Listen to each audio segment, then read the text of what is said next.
At that moment, I knew that all the things I had experienced in heaven was all true. It all started when I left work on a beautiful September day to take my then 12-year-old son to the dentist, a drive of about 30 miles.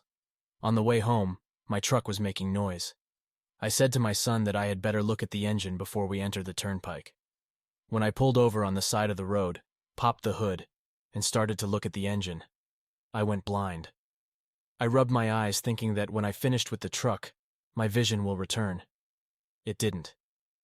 I could hear my son's voice in front of my face. He was asking, "What's wrong with your eyes, Dad?" I couldn't see him, but I knew something bad was happening.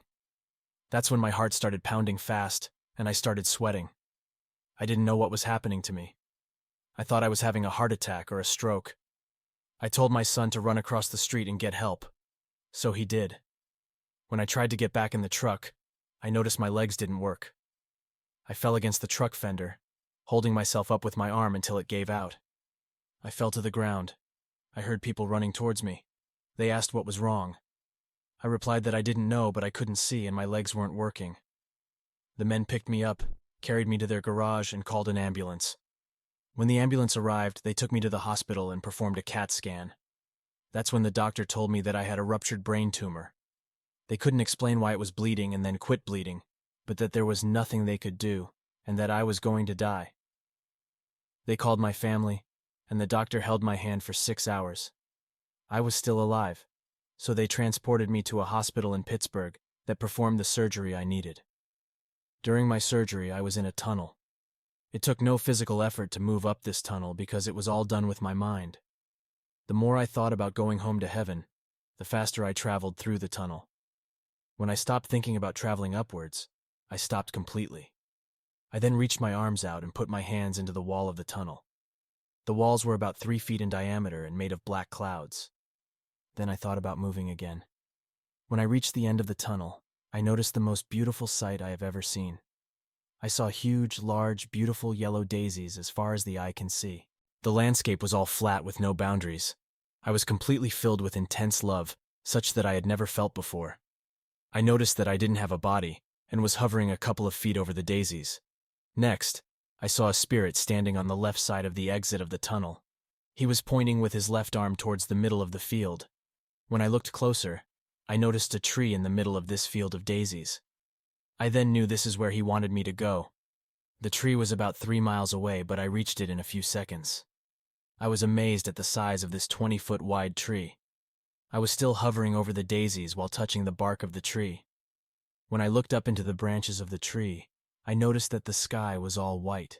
It was a white that was so bright that it almost hurt my eyes to look at it. There wasn't a sun or any color in the sky. I only saw the brightest white clouds that I have ever seen. I then took an emotional inventory. I was not mad, sad, or scared. I didn't miss anyone.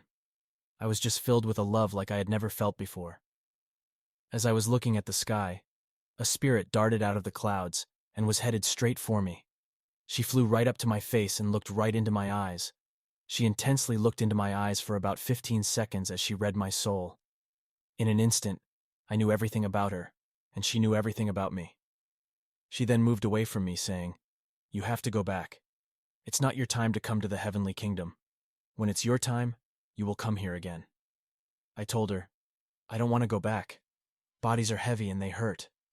She replied, "I know that, but Heavenly Father wants you to go back and do work for him." I said, "Okay, what does he want me to do?" She replied, "You will know when the time comes." I really didn't want to go back, but she convinced me to go back. She said the Heavenly Father wants him to go back and do work for him, and that while doing so, I would be protected. She also told me not to be discouraged by other people's negative judgments. At that point, I knew I was special, and that I wasn't going to die from my surgery. I didn't really know how I was going to be protected, but I knew it was a very good thing. We talked a while more. She told me that Heavenly Father doesn't want us to judge each other, and he wants us to all be equal. He wants us to enjoy life, be happy and grateful. The most that he wants from us all is to help each other. He wants us all to help each other more than we help ourselves. While we were talking under this massive tree, I noticed a small pond of clouds in the daisies. It was about 40 feet in diameter, and there was 6 spirits standing in the pond of clouds and looking down. Every once in a while, one spirit would bend over and pick up another spirit. It would cradle and embrace it in its arms, then look up and fly very fast into the clouds above. Then another spirit from above would fly down into the pond and takes the other spirit's place. This went on for some time. I then asked the angel what they were doing over there. She told me that they were watching hospitals, doctors, and very sick people, but they won't intervene with patients' illnesses. After speaking with this angel for some time, she moved away from me and flew straight up, through the tree, and didn't even dodge a branch. She vanished like a puff of smoke. I then knew it was time for me to go. I didn't know how I was going to get back, but I knew that I would be in a lot of pain. I wanted to remember as much as I could, so I looked around trying to remember every detail. I noticed that there weren't any bugs, cobwebs, bees, ants, or butterflies on the daisies. There was no wind, birds, or any sun. It was very quiet and calm. There was no time in heaven. I went back to my body. I was in so much pain.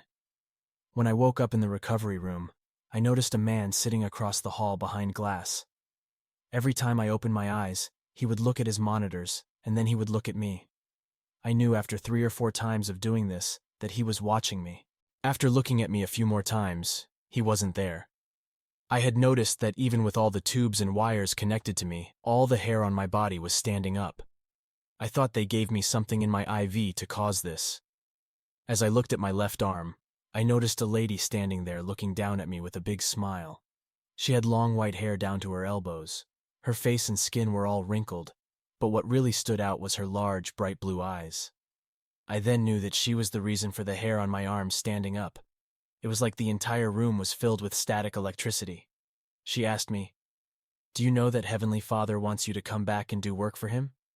I said, "Yes, that's what the angel told me under the tree. But she didn't tell me what he wants me to do. She only said that I would know when the time comes." She then put her finger on my lips. My whole entire body felt like someone just dumped a 5-gallon bucket of water down my throat and filled me up, all the way to my toes. Just then, all the alarms started to beep. The lady turned, walked to the door still smiling, and turned left. A few seconds later, the young man who was watching me came into the room and said, "Tim, you are doing great. What happened?" I said, "I don't know. I feel good. Where did that lady go?"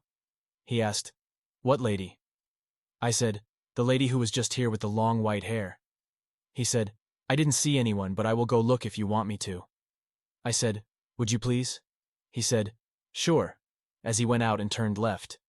When he came back, he said, "Tim, you are the only one on this floor and the doors are all locked. You are the only one here." At that moment, I knew that all the things I had experienced in heaven was all true. The woman was another angel. I knew there was something very special was going to happen in my life, and that I was going to be protected. I wrote a book about my entire experience as requested by this angel and the priests at my church. Please read the book to find out about the gift that these angels gave me.